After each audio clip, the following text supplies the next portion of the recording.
გამარჯობებით არის ბზულეთ. მოგესალმებით ყველას.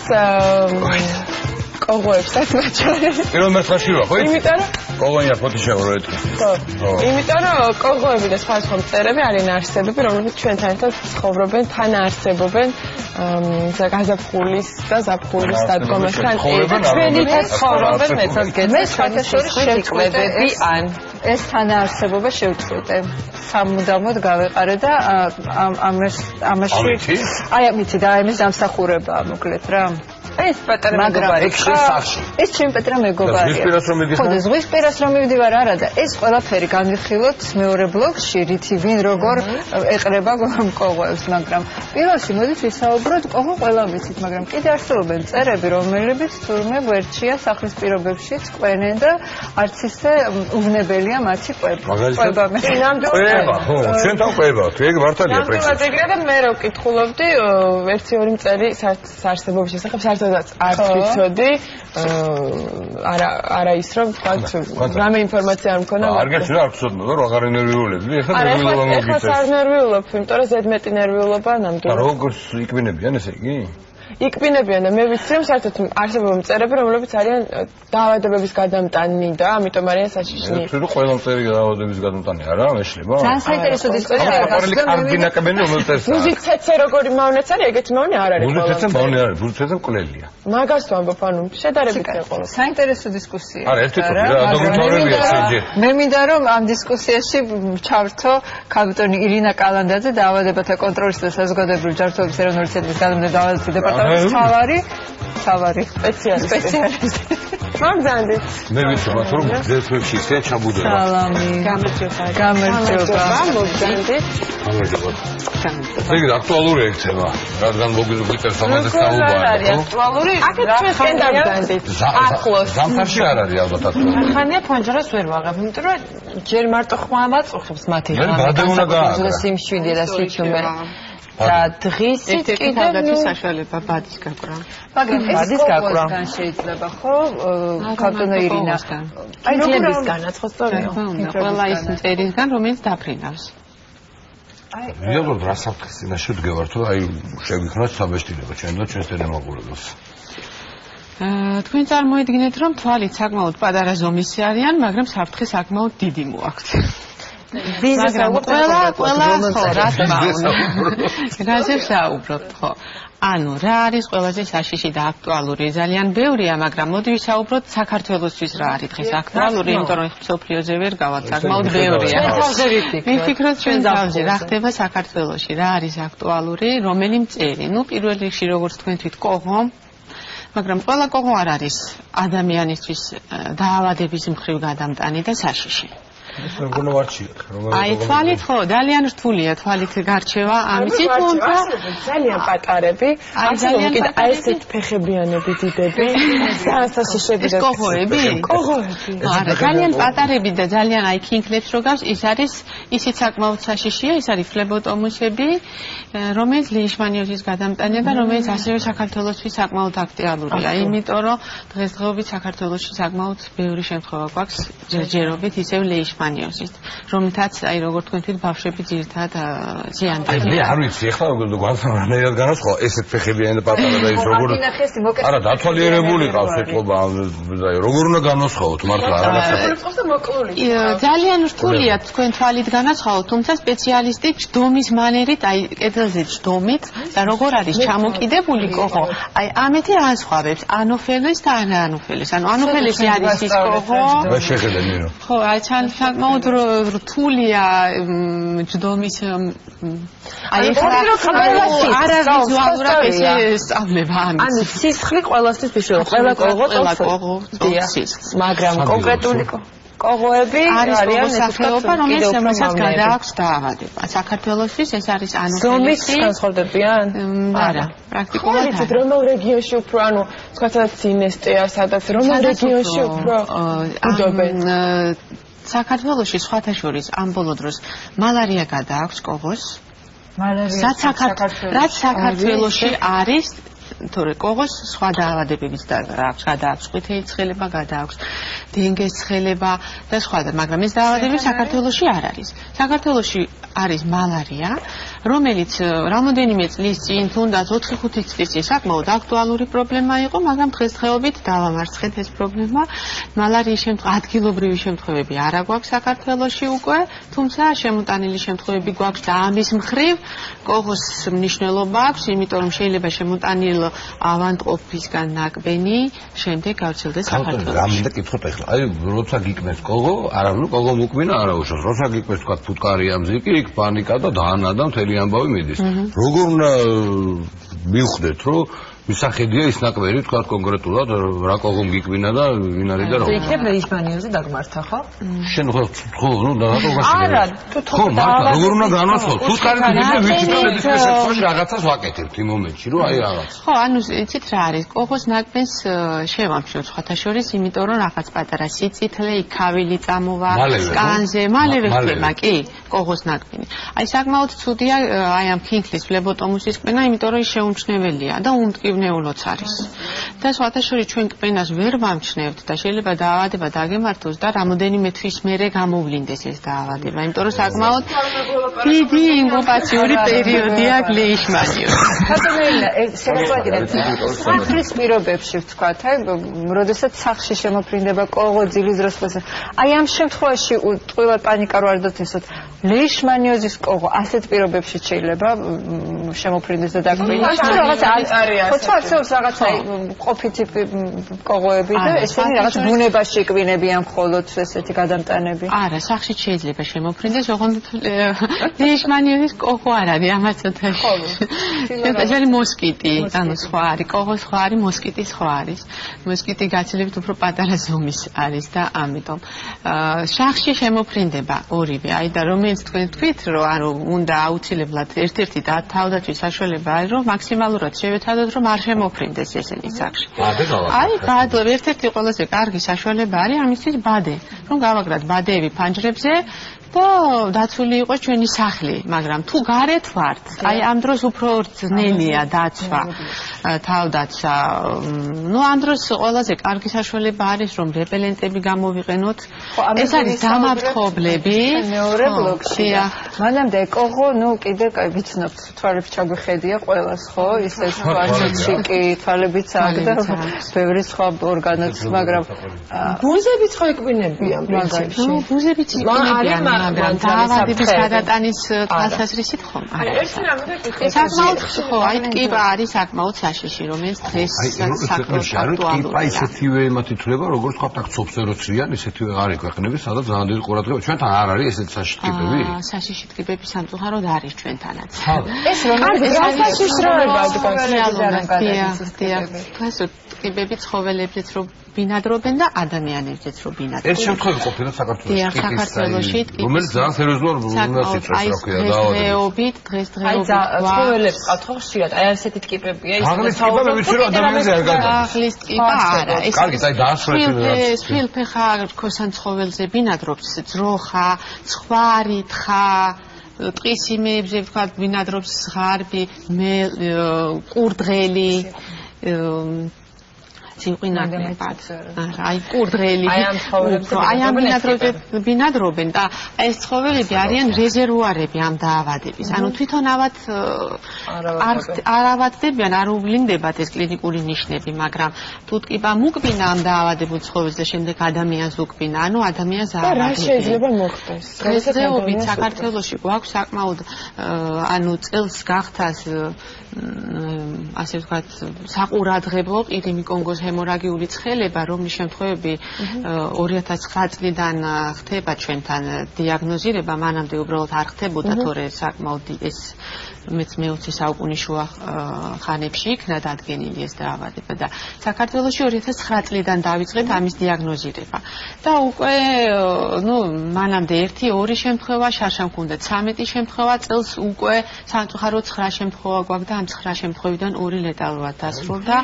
ანუ შეიძლება დაგვიანებული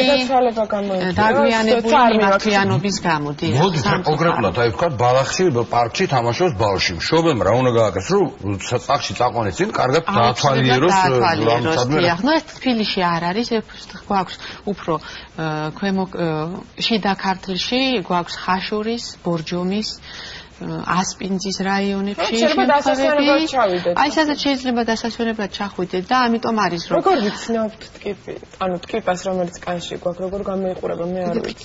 საკმაოდ კარგად თვალით დასანახია. ჟავი ფერის, აი პატარა ხუჭუსავით არის. მუქი ფერის არის, ამიტომ არის მიზანშეწონილი ჩვენ რომ ვადლებთ აი ეს რეკომენდაციებს როგორ დავიცვათ თავი. აი ამითია, რომ ღია ფერის ტანსაცმელზე კარგად ჩანს და ამიტომ ღია ფერის ტანსაცმელი უნდა გვეცვას.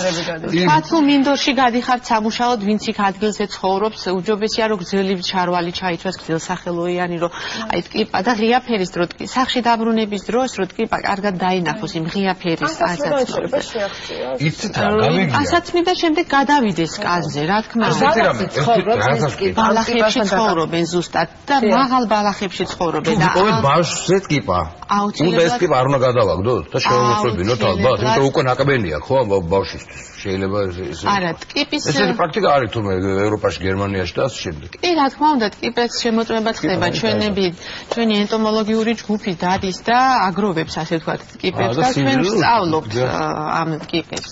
რომელი არის გადამტანი ბალახია და ირბინის გაკაშტება აი აბსოლუტურად ხო ანუ ამ რეგიონებში ცოტა სასურველია რომ მოვერიდოთ მაგრამ არ არის მთლად აი ესე რომ ავუგრძალოთ ესეც არ შეიძლება თუ ჩვენ ეზოს კარგად დავასუფთავებთ ბალახს მაქსიმალურად გავკრიჭავთ მზის ხივზე ტკიპა არ ჩერდება მზის ანუ ისე რომ მზე რაც შეიძლება მზემ კარგად გაანაცვლოს და კარგად გააცხელოს ასე ვთქვათ ჩვენი მიწა ეზო კოღო ტკიპა ფუტკარი ბუზი რწყილის ნაკბენი არის ხოლმე ძალიან ხშირი ზაფხულში და აქ სულაც არ არის აუცილებელი რომ რაღაც სხვა რეგიონებში გახვიდეთ თბილისში ძალიან ხშირია და მანეცის კიდე აი რაღაცა მოგინის თეთრეულში ჩაბუდება ეს მხოლოდ დისკომფორტის მომტანია თქვა რწყილის ნაკბენი თუ ამანაც შეიძლება რამე დაავადება არის რწყილები რომელსაც გადააქვთ დაავადება და საკმაოდ მძიმე დაავადებებიც მაგრამ საბედნიეროდ დღესდღეობით საქართველოში ეს დაავადებები და ბაგლიჯო რომელია და როგორ მოვერიეთ დაახლოებით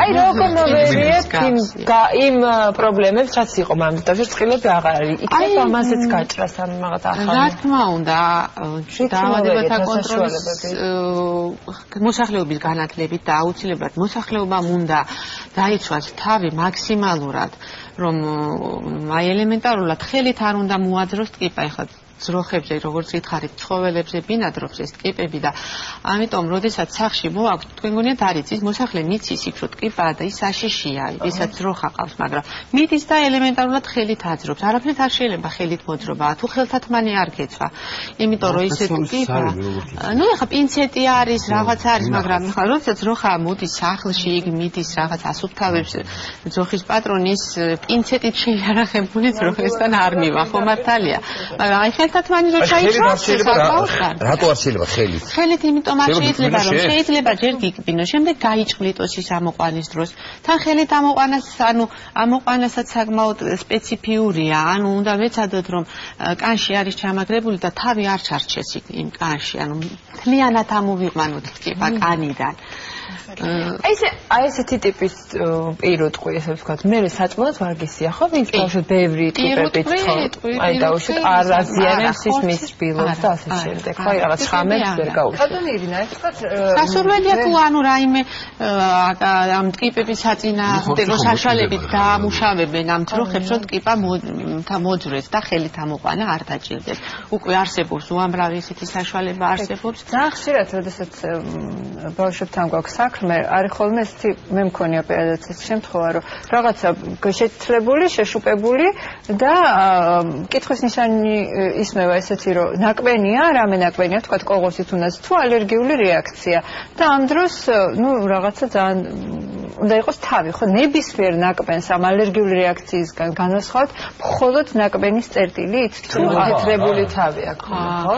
აი, ჩვენ სახლის პირობებში ვიდრე ვთქვათ, მივალთ ექიმთან და რომელ ექიმთან უნდა მივიდეთ ესეც აუცილებლად. ანუ თუ თქვენ შეამჩნევთ ძალიან რთულია განასხვავოთ ნაკბენი ალერგიული გამონაყარისგან. ან ინფექციური გამონაყარისგანაც, ანუ ალერგიული გამონაყარიც არის, ინფექციური გამონაყარიც არის, ნაკბენიც არის. ძალიან რთულია თუ თქვენ არა გაქვთ დაფიქსირებული, ანუ ის მომენტი, რომ თქვენ რაღაცამ გიკბინათ და უბრალოდ რაღაც გარკვეული დროის შემდეგ დაინახეთ, რომ გაქვთ გაწითლებული, შეშუპებული, ქაველს იწვევს და სასურველია, ну რა თქმა უნდა, იმ წუთას არა, მაგრამ თუ ეს გასტანათ უნდაც ერთ დღეზე მეტი, ანუ მეორე დღესაც დარჩა, მით უმეტეს ბავშვი, აუცილებელია რომ უნდა მიმართოთ ექიმს და აჩვენოთ. ჩვენი, ყველა კოღოს ნაკბენზე ექიმთან ხო არ არის? ხო, და აი მაგას ვამბობ, კოღოს ნაკბენი ახლა, ну უნდა ეცადოთ, რომ იქ ადგილობრივი საშუალებები თქვა, რაღაცა საფენებით, აი თქვა ძალიან კარგია ნიშადური სპირტის საფენი, რომელიც ამ შეშუპებას და ამ სიმფურვალი ამოაქვს. ან ინფექციონისთან, ან კანვენის ექიმთან, რომელიც ასე ვთქვათ, ამ ნაკბენებს დამკარგებს. პარაზიტოლოგიის ინსტიტუტში. ეს რა არის? პარაზიტოლოგიის ინსტიტუტში აი ამ ნაკბენის გამო არა. თუმცა ეს დაავადებები ლეიშმანიოზი, მალარია მათგან ეკუთვნება? მათგან ეკუთვნება, კი. კურნალობის თვალსაზრისით მათგან ეკუთვნებათ. სამწუხაროდ ერთადერთი ინსტიტუტი გვაქვს საქართველოში, რომელიც კურნალობს ლეიშმანიოზს. შეგრძნებით მაინტერესებს, ანუ ყველა შემთხვევაში იგრძნობ, ხო, კბენის პროცესს, ხო, არსებობს რაღაცა ისეთი, რომ არის ვერ იგრძნო კბენა, მაგრამ შეიძლება ვერ იგრძნოთ ფლებოტომუსის კბენა და იმიტომაც არის ლეიშმანიოზი. აი ეს, რომ ინკუბაციური პერიოდი საკმაოდ არ ჩანს, თვითონ ძალიან პატარაა, ქინქლია. წარმოიდგინეთ 4 მმ-ია, ანუ 1-დან 4 მმ-მდე არის მტერის ზომა. მტერის ზომა, ეხლა ის თვალითაც საკმაოდ ისეთი დასანახია. ხმა არ აქვს. შეიძლება დიკბინოს. კიბის კბენაც უმტკივნეულოა. კიბის კბენაც ასე თუ ისე უმტკივნეულოა. ახლა შეშინდეს მაინც ახლა ძალიან ესე გავაპათოლოგებთ რა. არა, უნდა რომ გამოსავალი არსებობს, რა თქმა უნდა და სიკვდილი არის თავარი. ეს არ არის ის დაავადებები, რომელიც არ ინკურნება და უბრალოდ კი ლეტალური შემთხვევები გქონდა, მაგრამ ნუ სამწუხაროდ ეს არის დაგვიანებული მიმართვიანობის ვადი. გადამიმართება, ხო, ანუ გადამიმართება ერთი იმიდან მეორეში, მესამეში და ასე შემდეგ. პირიმ კონგოს ჰემორაგიული ცხელება შედარებით ახალია საქართველოსთვის. და აი ჰემორაგიული ნიშნავს, რომ აი საკმაოდ კარგი გასარჩევია ამ მხრივ ეს დაავადება. სხეულზე აღინიშნება სისხლჩაქცევები. აი უმიზესო სისხლჩაქცევები ჩნდება სხეულზე, კიდურებზე და სისხლდენები მრავლობითი თუ ერთი არა, ანუ ერთი ან მრავლობითი, უფრო მრავლობითი, ან ერთი და დიდი. შეიძლება ის მთლიანად თხელი ჩაგიერთდეთ. აუცილებლად იწყება ცხელებით. ყველა ეს დაავადებები იწყება ცხელებით და სისხლდენები მოყვება. და ამიტომაც არის უფრო საშიში. რამდენ ხანში არის აი ეს მიმართოთ ექიმს, აი ხო დაგვიანებულია რო ამბობ თქვა ის შემთხვევები ლეტალური, აი როდის ხო, ნუ როდის უნდა მიმართოთ. როგორც კი. თქვა მაგრდება ეს თუ სიცხე გაძლევს თუ აი რა. უმიზესოდ დაწყებული მაღალი ტემპერატურა, მithume იცით საქმე რაშია, მოსახლეობა საკმაოდ კარგად ამჩნევს ტიპის არს, ანუ იცის იმ ხალხმა, ვინც იქ ცხოვრობს. ჩვენი შემთხვევები, რაც გქონია გამოკითხვა ეპიდემიოლოგიები. როდესაც ვეკითხებით, აი შეგიმჩნევიათ ტკიპა, კი, როგორ არა, მოვიძვრეთ ფეხზე და გადავაგდე. შეიძლება თვითონ კბენის აი რაღაც შეგრძნება ვერ იგრძნოს, მაგრამ დაინახა ტკიპა გადააგდო. იქ ძროხას ტკიპა მოვაძვრე ხელი. ხო, მაგრამ ჩარჩავთ თავი როგორც თქვენ ამბობთ ახლა აი მაგას ვერ გაიგებდა, რომ აი ესეთი წერებით გადამდები დაავადებების სტატისტიკას გულისხმობს შემოტანილი დაავადებები, უფრო შემოტანილი რაოდენობა უფრო დიდია თუ ადგილობრივად ლოკალურად მიღებული დაავადებები. შემოტანილი შემთხვევები ეხლა ამჟამად გვაქვს მხოლოდ მალარიის. ანუ მალარიის ადგილობრივი შემთხვევები საქართველოში აღარ ფიქსირდება და შემოტანილი შემთხვევები, ანუ საშუალოდ 1-დან დაახლოებით 10-იც არ არის, 4-5 შემთხვევა ფიქსირდება შემოტანილი შემთხვევების. ყოველ შემთხვევაში ამაზე მეტი ჩვენთან კონტროლი ისი რომ ვთქვათ ესეთი საშიშროების ქვეყნებში მოგზაურობის წინ აცრების პრევენციის აცრები მალარიას არ აქვს. ანუ მალარიას აცრები არ აქვს. არის რომ როდესაც ჩადიხარ იმ ქვეყანაში, იქვე ადგილზე ხდება შენი გაფრთხილება და თუ ვინმე მოგმართავს, ჩვენ ვაძლევთ ყველას კონსულტაციას. ანუ თუ ვინც მიდის მალარიის საშიშ ზონაში, ეს არის აფრიკის ქვეყნები, ეს არის სამხრეთ ამერიკის ქვეყნები, ეს არის თქვა აქეთ აზიის ქვეყნები არის სხვა საფრანგეთი, ბრაზილია, საბერძნეთი, ინდოეთი, რაღაცა ესეთი ქვეყნები, ვინც მოგმართავს კონსულტაციისთვის, ყოველას უფასო კონსულტაციას ვაძლევთ, როგორ მოიქცეს. აცრები არ არსებობს, მაგრამ არსებობს ქიმიოპროფილაქტიკური საშუალებები, ანუ წამლები, რომელსაც დაალებთ, მაგრამ ეს უნდა დაიწყოთ წასვლამდე 2 კვირით ადრე, იქ ყოფნის პერიოდში გრძელდება და ჩამოსვლის შემდეგ კიდევ ეს გადაცემა უნდა გავაკეთებინა მსოფლიო ჩემპიონატის დაწყებამდე. ეს რატო ვიკითხე ისე რომ ხო, რო ჩამორან აეროპორტში დახვდეთ ყველასა და შემოწყდა მე კითხვები და დავსვი რომ მერაბ ნინიძეს როდესაც იღებენ ოსკარის კლუბელ ფილმში აფრიკიდან ხო მაშინ აქ მოყოლილი მერაბს რომ აი გადაღებებზე წასვლის წინ ჩაიტარა ნუ მე აცრებად მახსოვს იყოს პროფილაქტიკა თუნდნებავთ იყო იქ იმ დაავადებათა დიდი ნუსხა და აფრიკაში ვიცით არა მაგრამ მალარია ალბათ და ის ყვითელი ცხელება ყვითელ ცხელებაზე ხდება აცრა საქართველოში ვინც მიდის ყვითელ ცხელებაზე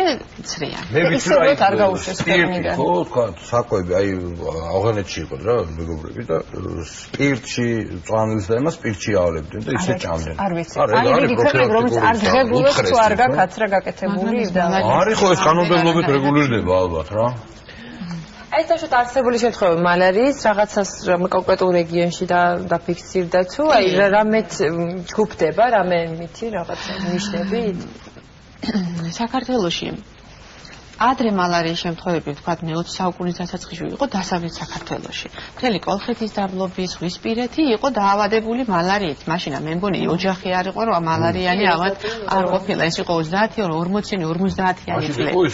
მაშინ იყო ტროპიკული მალარია, რომელსაც დიდი ლეტალობით იყო. დამახასიათებოდა, გია. 70 წელს ანუ ეს რაღაცები ხო აფრიკაზე და ამით მაშინ საკმაოდ დიდი ესეთი საღონისძიებები ტარდებოდა სადეზინფექციო, სადერატიზაციო და ასე შემდეგ. 70 წელს მალარიის შემთხვევები ანუ ლიკვიდირება მოხდა და აი შემდეგ აი ზუსტად აი ამ შემოტანილი შემთხვევის საფუძველზე ისე 96 წლიდან ადგილობრივი შემთხვევები და ეხლა აი არეალი შეიცვალა.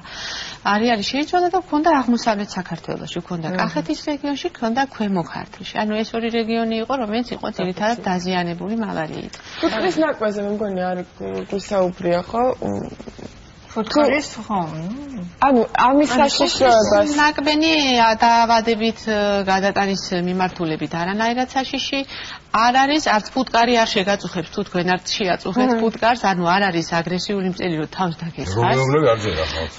არ არსებობს ფუტკარი თავს დაგესხას, თუ არ შეაწუხებს, რომელია თავისთვის არის, ის შენ არ დაგესხმებს. აქ ძალიან მიხარია რომ შეგაწუხეთ დღეს, იმიტომ რომ ძალიან ბევრი საჭირო ინფორმაცია მივიღეთ, გავარკვიეთ რა მავნებლობა მაქვს წერებს. მეორე ბლოკში კი შევეცდებით გავარკვიოთ რა ხერხებით ვებრძოლოთ პრევენციასაც გეტყვით რომ უნდა დიდი მადლობა